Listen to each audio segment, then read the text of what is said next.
Right, we're recording. This is the season review for the first season of Macclesfield Town. We're going to do season reviews very differently to what we did in Lincoln. It's all about how the players are growing, really. I've gone through most of the other information. I might show you the league tables of the other leagues as well. That might be a good idea. But first thing what I want to say is that I have kits to be created for a side project that I'm doing called Dare to Dream with Djibouti. A lot of people already know what that is, but some of you might not. Like, there's a lot of new subscribers around. We are doing a custom database on Football Manager with I think it's now up to 94 custom teams in it in the African eastern country of Djibouti. So it's northeast of Africa. It's a great little project. It's a side project, obviously. Youth Squad Legends takes up most of my time. And actually, saying that, got a bit of news. I think I might be editing for a YouTuber very, very shortly. So even more of my time is being consumed. These videos are great stopgaps, respites, because I can just chill. I don't need to do any editing.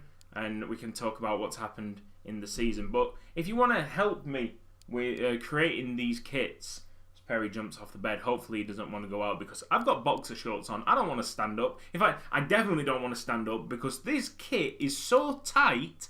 Ridges, mate. Ridges. You don't want to see it. But I really need kits creating. So if you're a dab and Photoshop, then come and see me in my Discord. The Discord link will be down in the description along with everything else that goes on in the normal Youth Squad Legends. Going into that Discord and there'll be a channel called Kit Creation. Talk to me there and we can get you sorted with the kit. I've got the care package ready and all you need to do is basically colour overlay on Photoshop. So if you know how to do that, then you are golden. I just want to take a note on this video. If you're not that interested in how the players are growing, then you don't really need to watch this. It's not exactly necessary for your enjoyment moving forward on Youth Squad Legends. That's the reason why I haven't called this a number. It's not episode 14, it's separate video for the people that are really interested in how the players are growing. So, let's get on with it then. Waste no more time. We are already 3 minutes into it.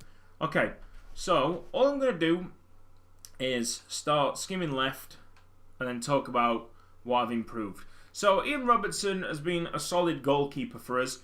One of the best performances that I can remember goalkeeping wise in League 2. Yeah, he's one of our best performers, one of our best players. Handling's gone up by 7. Positioning, I've realised on many of the Youth Academy goalkeepers, positioning's well off compared to the other stats. But there he is, he's gone up 7 on goalkeeper handling. Only 3 on goalkeeper kicking. I don't think his distribution is the greatest, but he is solid. And he is our second best in terms of overall at the club. Now, I need to point out that the last episode 13 stats have not been put on yet. I thought it was more important getting to the next season.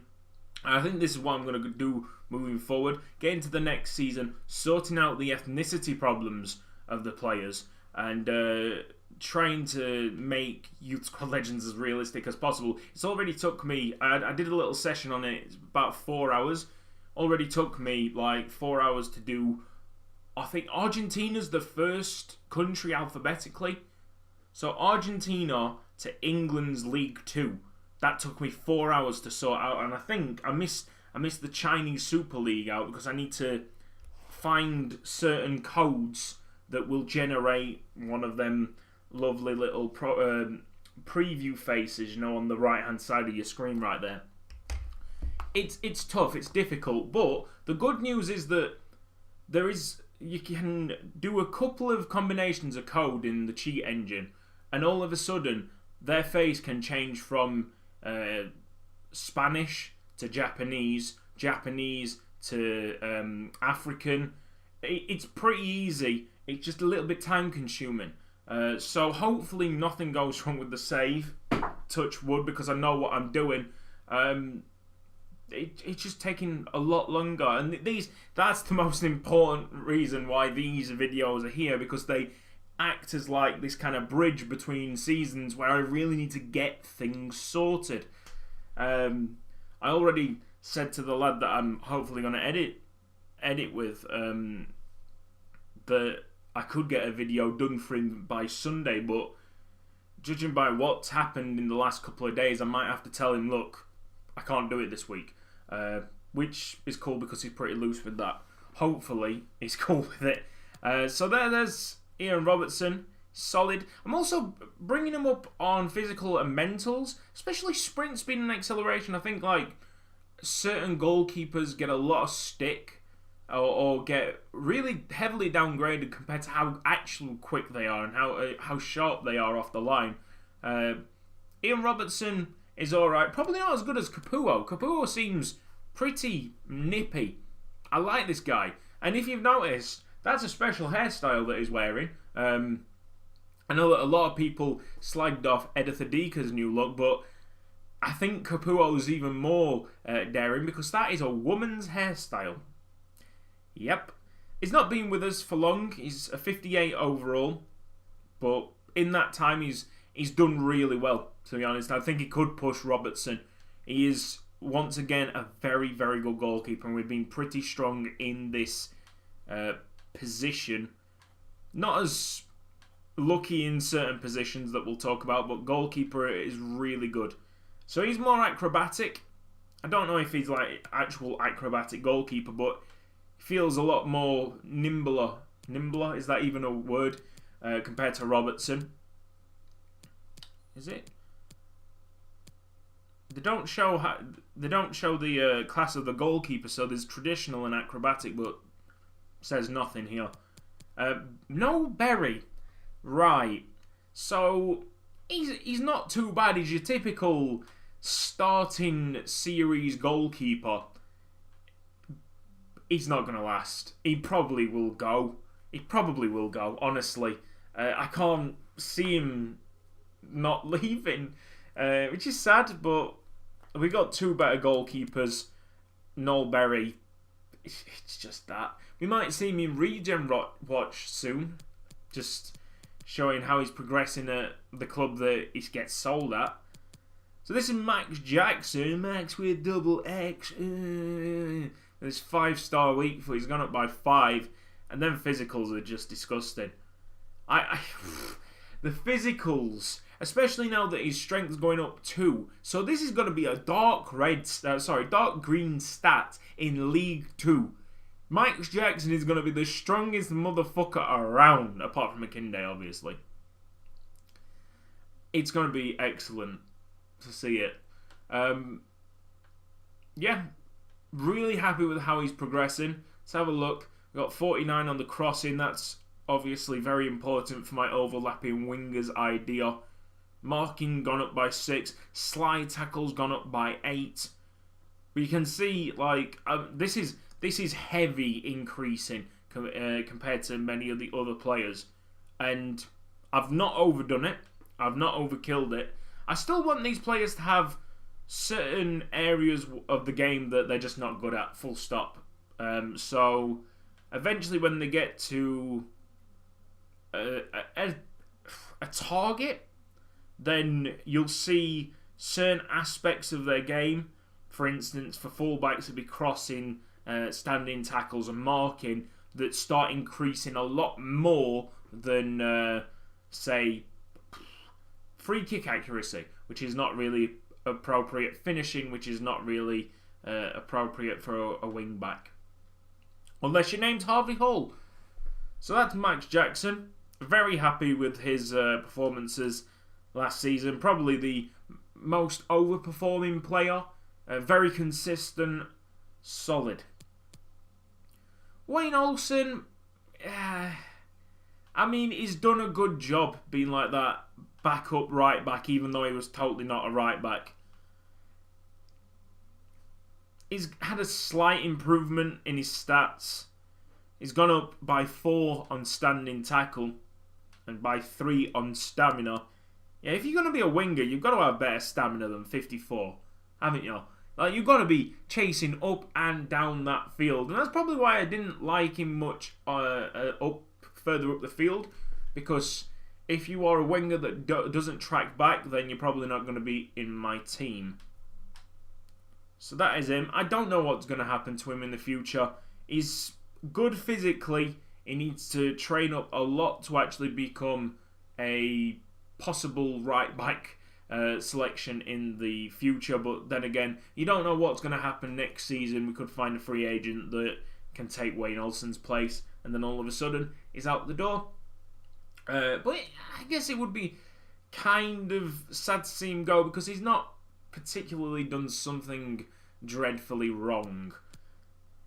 Mitov has gone up by 4, but I'm gonna guess that I'm probably gonna put him back down to 59 after his performances in last episode, and maybe him and Durante will be at the same point then, which would be interesting, because Mitov had, I think, a 3 or 4 overall head start on Durante, but he has really shot up, that lad.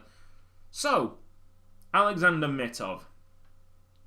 Let's have a look at his stats. He's gone up in interceptions. His stamina's back to 53. So if you remember, he had that, he ate a McDonald's Burger King and went down by 5. So every time he's done well, I've then added a stamina point back onto his stamina to try and help him out.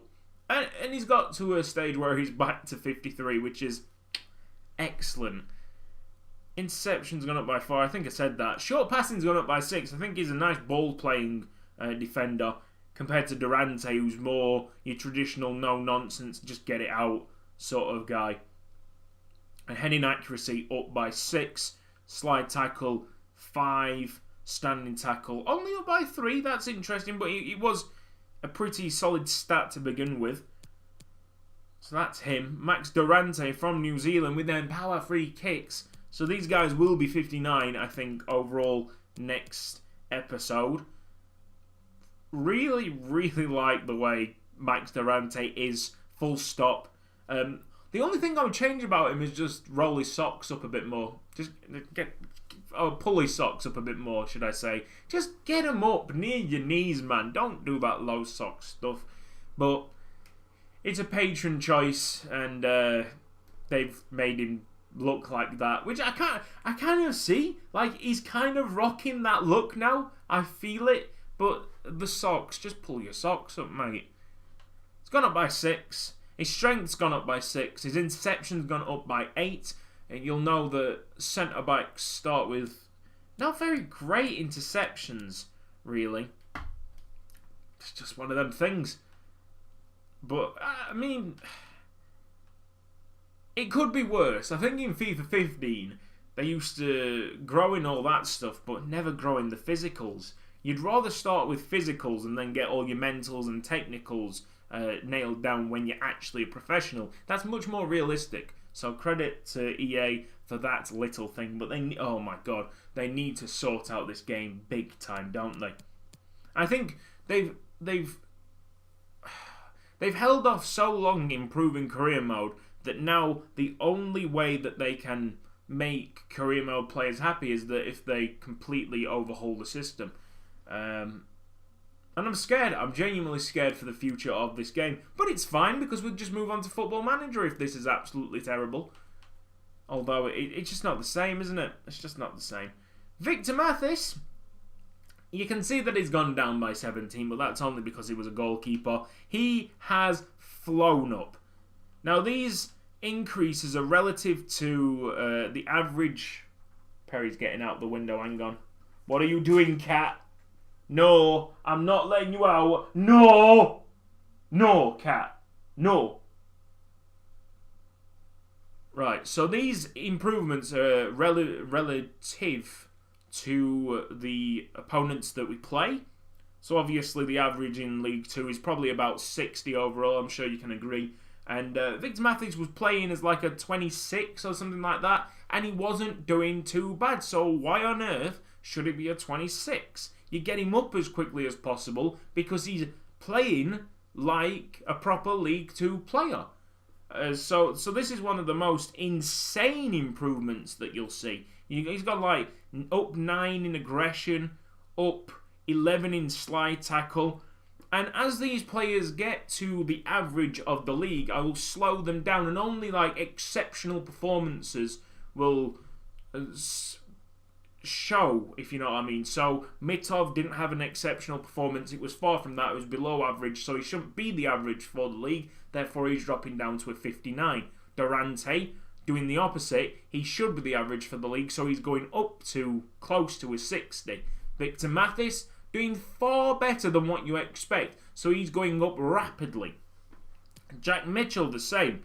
These goalkeepers have really surprised me on the most part. I know Cafferty had one really dodgy episode, but all in all, these do not feel like 20-odd overall players, and they might get carried by the other players in the team, but, I mean, they're pretty good. He's 29 overall. Up 13 in stamina. Varanus. Right, Varanus, I think will be a pretty decent player. We've got a good backline already, and it's important to him get your defences sorted, especially in them relegation dogfights, as quickly as possible. Slide tackling gone up by 5, standing tackle gone up by 4. Really low stats to say that he's a 50 at centre back. So shut up, Cat! I'm not letting you out. I'm doing this. You could have thought of that when I shut the door, right? But no, you're gonna have to sit there. Anyway, Varanus, he's gonna make my life a living hell. Yeah. Once he gets them tackling stats up, he is gonna be a solid little player. Is he gonna uproot the likes of Durante and Mitov? Maybe not. Maybe he's not going to do that. But he'll be a good backup option. Jankovic. Oh, he has been phenomenal since he's got to the side. And he's ripped up Mitrev big time. What a hero. He is pretty much the story of the... him and Gadel Tonari have been the story of the season. Perry! Get at him! Come on. Get up on there. No, I'm not letting you out. I apologise. I'm not doing it. I'm not doing it. Cats think that we can do anything for them at any time, and I'm not doing it. So if you hear a cat crying, no. No! You heard me. No. Jankovic. Solid little player. Shut up. Crossing up by 7. You got slide tackling up by 7. Acceleration up by 6. And attack positioning up by 5. I think that's fair. Like, attack positioning's been interesting. Seeing what was a centre-back just bombing up the wing is incredible, really. He seems to have a knack of attacking. It's just strange. Why was he a centre-back in the first place? So this is Mitrev. I mean, I think I've been fair with him. Occasionally he's bang average, but bang average in a league that's a little bit higher class than him. And then sometimes he's below, much below. So attack positioning has gone down 1, composure has gone down 1, definitely composure. His composure on the ball is shocking. Shot power and volleys gone down by 1. But he's had a little bit of a comeback. The last episode he did really well, so maybe we put the attack position, composure, shot power, volleys back up alongside some other stats, because fair play to him, I don't like the lad. He doesn't seem like a good player, but he did alright last episode. So that's him. And then we have to go a little bit down to get to the centre mids. Morgan Collins only gone up by 1, but technically gone up by 3 because I think he started out as a 47 overall or 46 overall centre mid, and now he's a 50. Do you want to ruin my recording, man?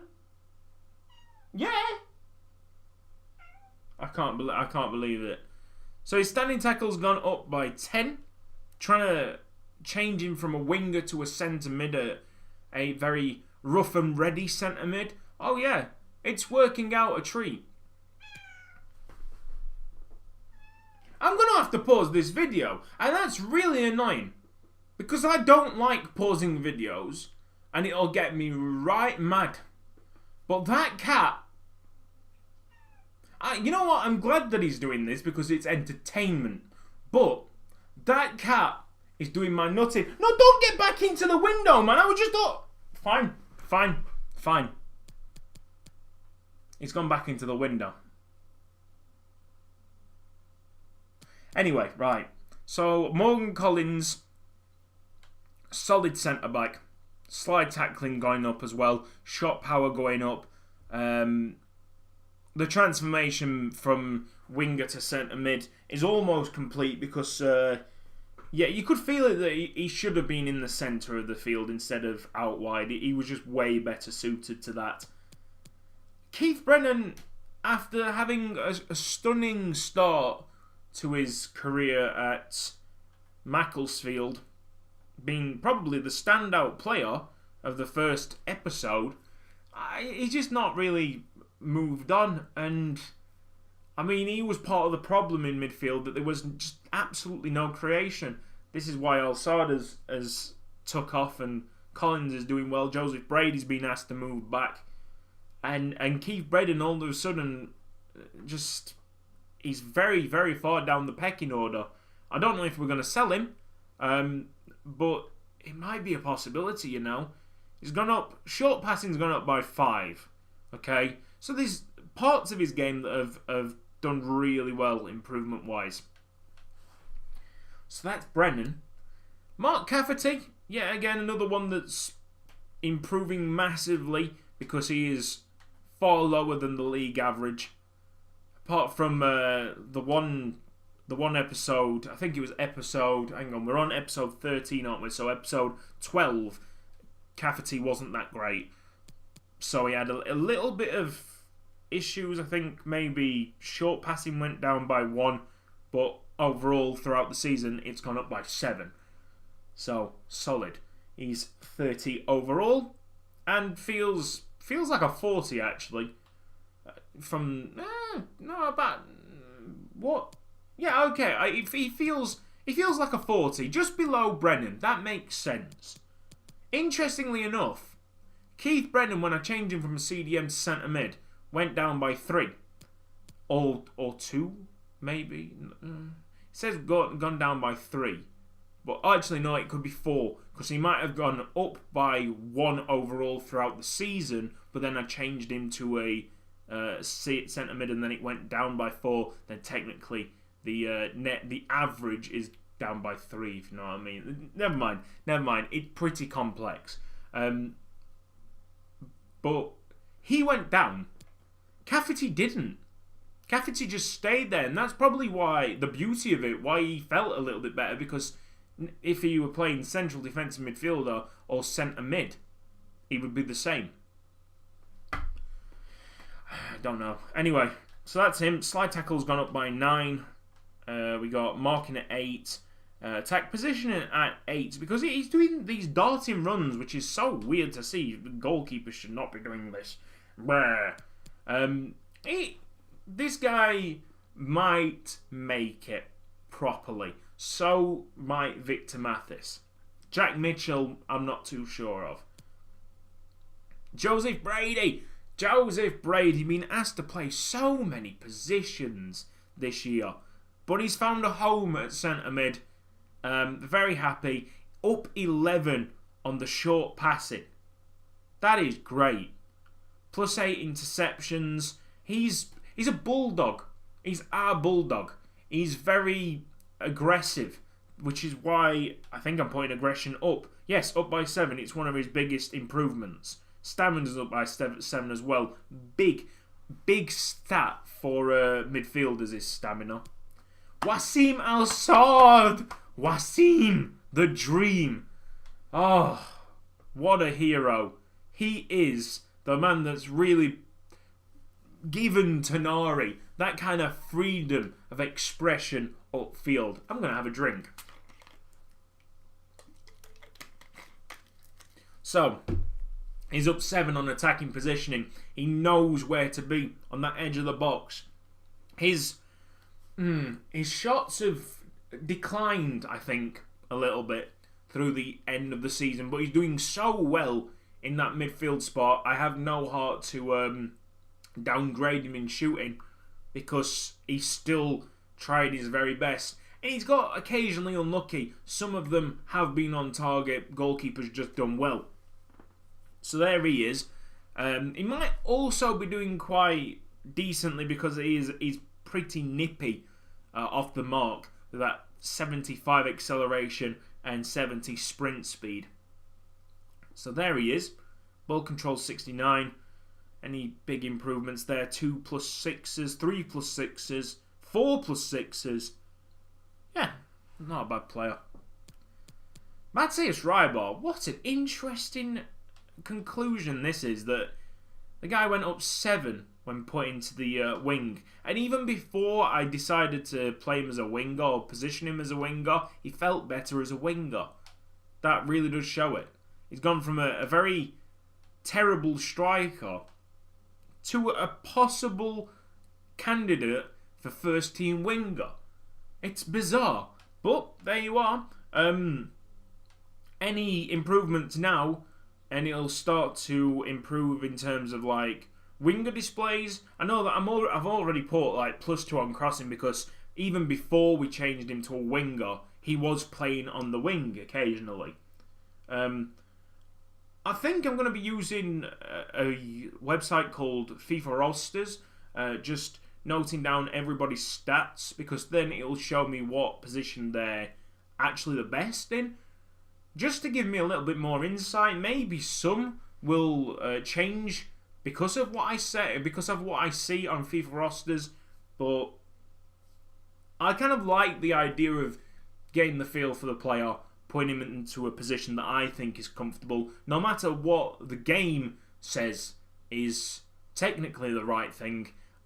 I'll just go along with my gut feeling on the player, because I'm sure like someone like Joseph Brady is way better in an attacking sense, but for me, he's vital being put in that centre mid role, especially now that we've actually got a goal scorer up front.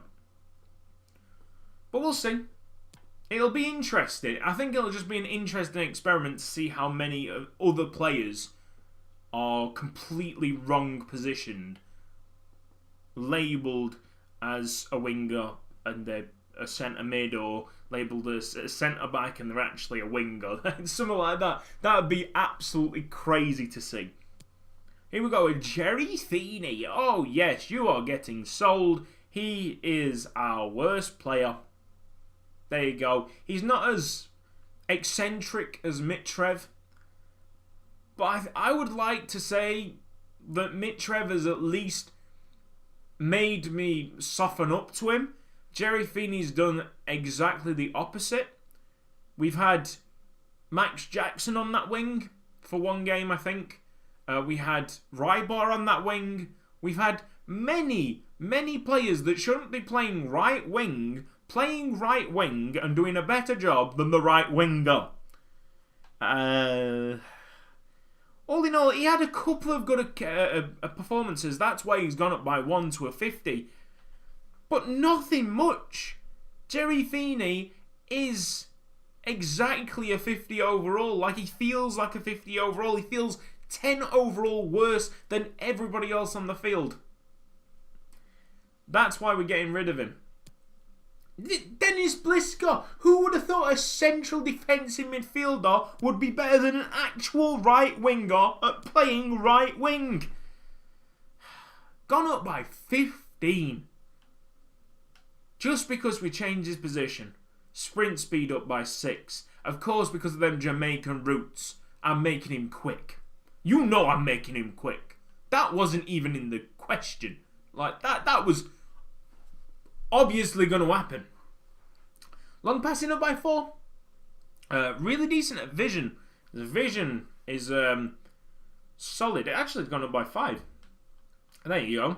So past me is agreeing with present me and saying, yes, Blisker's vision and long pass have been exceptional since he's been put onto that right wing. Sunil Edithadika has gone up by 4 to a 55 overall striker. That's the exact same overall as Tonari. For now, probably when we move into that second season, Tonari will overtake Sunil Edithadika as technically the best striker that we got at the club. But honestly, he was the best striker that we had at the club anyway. So here he is. Sprint speed 73, acceleration 69. Attack positioning's gone up quite nicely. Vision at 8. He's been a good one for... Let's have a look. Stats. 9 assists. Is that the most out of the entire team? Looks like it. 9 assists. That's why his vision's gone up. You can see the method of my improvements right here. So let's go back to attributes and see what else we've got. Short passing up by 6. Long shots up by 7. Dribbling up by 5. And volleys up by 5. So that's alright. It's a good growth for Sunil. Not as good as Gadel Tonari though. Started out, if you remember, as a central attacking midfielder or a centre forward. No, it's central attacking midfielder. You can see it in his second position.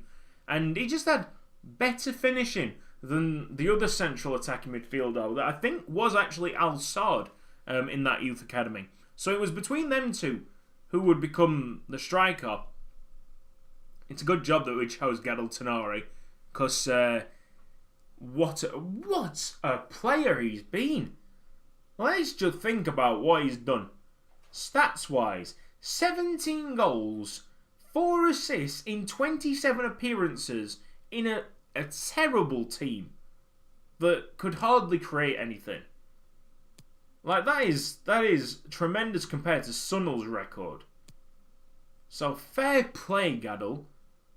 What's his biggest improvement? We got +6 on the stamina, +6 on the strength, +6 on composure, +6 on reactions, +8 on finishing, no real surprise there, +7 on shot power. Unreal. So here we go. Madani Ahmad, obviously I talked about it in the last episode that we have improved his weak foot. Occasionally we'll just improve, upgrade a player now and again, but I don't want to go heavy on it. I was thinking about another way that we could do it, but then it would take even more of my time up, and I don't think it would really add to the whole experience.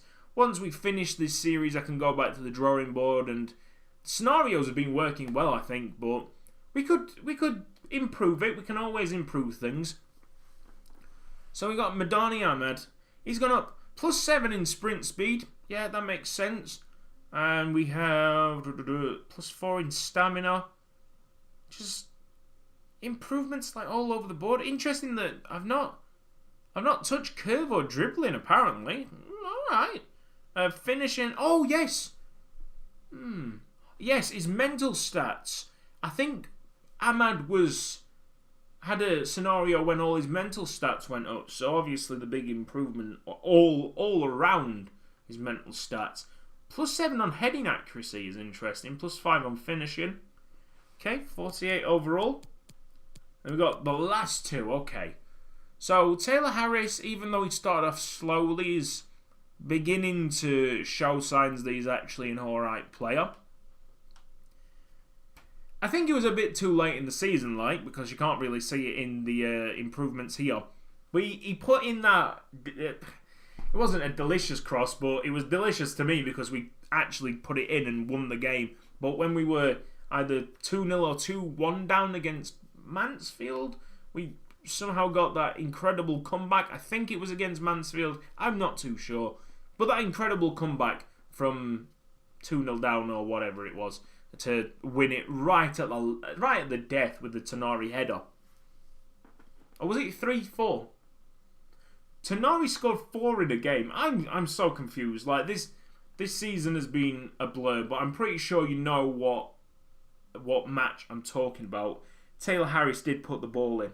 That I am certain of, 100%. Took a little deflection, but it helped out Tonari. So, little improvements here and there. Nothing massive, but solid start. He's only 16 years old, let's put it that way. Like, he's got plenty of room compared to, say, Rossi, Jerry Feeney. He's already better than Jerry Feeney, and he's a year younger. Like, so, if he does the same, like, next year, he might be better than Rybar at his age. Who knows? Who knows? So that was Taylor Harris. Not much to talk about. Rossi, here he is. For a 64, he's not that great. Okay? I'm just saying it now.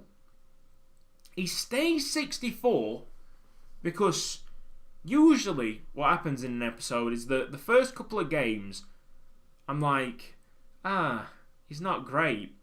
And then all of a sudden he saves his skin by pulling something out of the bag. By doing something that makes you feel like he's a 64 overall. So I go pretty easy on him when I'm improving. I just don't know. I don't know where to stand with Rossi, man. I think if we had a sizable bid in the summer, he might go. And I think he's changing into a South Korean player.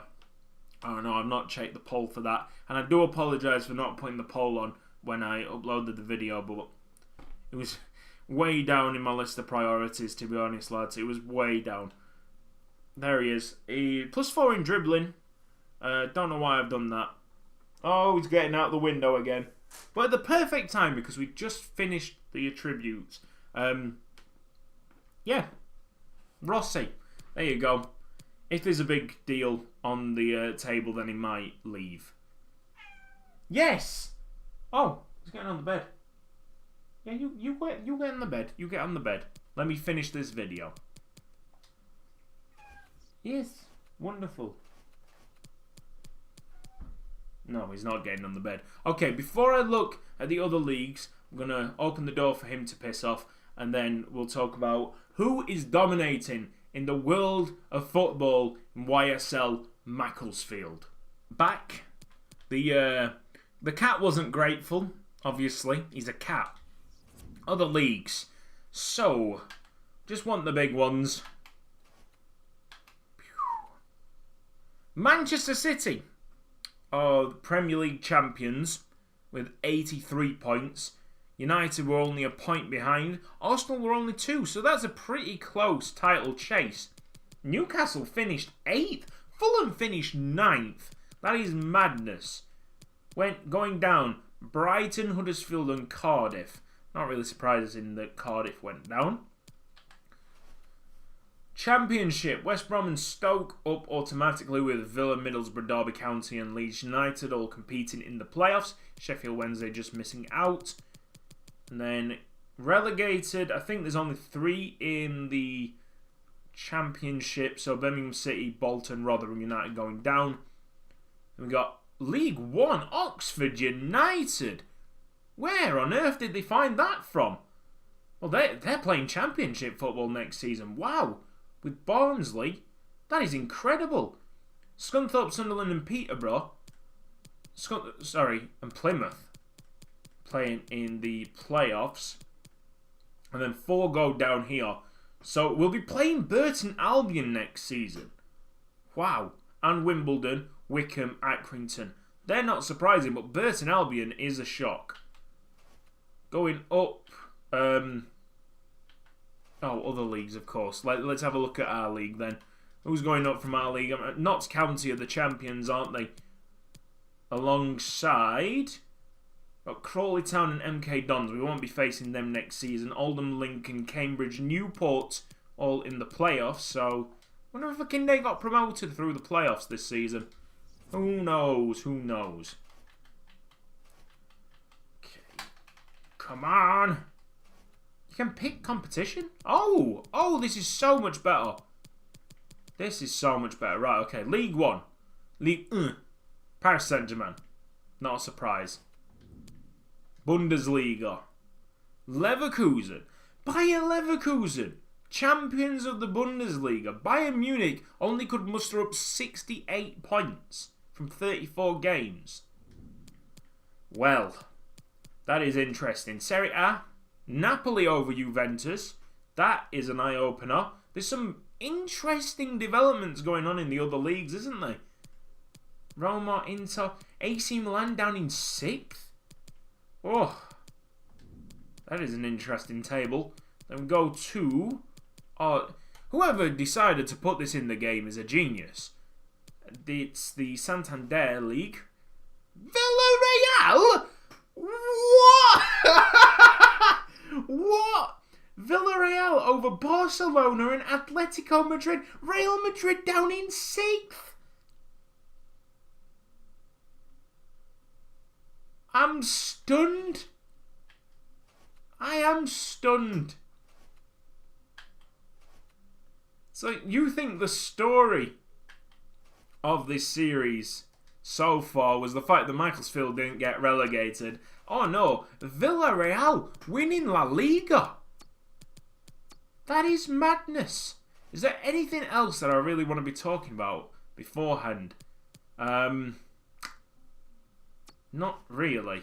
Not really. This was saved up before we got the youth intake on the 22nd, so I can't even show you that. But then again, I didn't have the players edited then anyway. So it is our team of the competition. Let's have a look at this, because obviously Robertson's in that. I agree with it. Robertson has been an excellent goalkeeper for Macclesfield Town, even though he's let in so many. Any more Macclesfield Town players? No. But good on Robertson. Goalkeeper of the tournament. But he didn't get goalkeeper of the tournament. How does that work out? Right. I'm out of here. Been great talking to you. I hope that this has been like a chilled insight into the save. And yeah, can't wait to start season 2. So, if you've enjoyed this episode, or this video, rather, then please give it a like. If you're not subscribed around here, then, I mean, if this is the first video that you've seen on the channel, then, that's going to be a bit edgy. But if you kind of like the idea of what we're doing here, go and watch the actual season. Go and watch the proper episodes where I edit the thing up. This is only, like, background, behind the scenes of Youth Squad Legends. But if you're not subscribed around here, please do subscribe. And, of course, bell icon, mobile notifications. That's important for YouTubers now, because not all subscribers get notified when I upload, and that is absolutely ridiculous. Why do YouTube do that? Anyway, I don't want to rant. It's been lovely talking to you, and it's been lovely not thinking about how I'm going to edit this episode. So, yeah, I hope you've enjoyed it, and I'll see you next time.